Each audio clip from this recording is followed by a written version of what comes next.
யாரும் காரணம் இல்ல. நான் பொதுவான ஒரே ஒரு விஷயம், நாங்க கேட்ட இடத்துக்கு கொடுத்திருக்கலாம்ல. மக்கள் அதிகமா கூடுவாங்க, மக்களும் இட வசதியோட இருக்கணும், தலைவரும் வந்து பார்க்கணும்.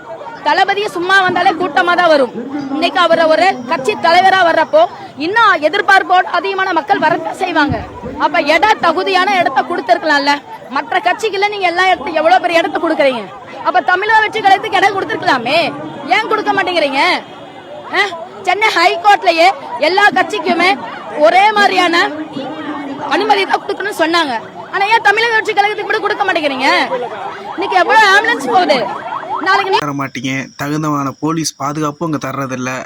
நம்ம விஜய் தலைவர்கள் அவர்கள் பார்த்தீங்கன்னா அவரோட பிரச்சாரம் பண்ணுறப்ப அவர் சொல்லியிருப்பார், போலீஸ்லாம் என்ன பண்ணுறீங்க அப்படின்னு சொல்லிட்டு. தகுந்தமான பாதுகாப்பும் இல்லை, நாங்கள் எதுவுமே நீங்கள் தரமாட்டீங்க. ஸோ ரொம்ப காலமாக நீங்கள் எதிர்பார்த்துருந்த ஒரு விஷயம் நடந்துருச்சுன்னு நினைக்கிறேன்.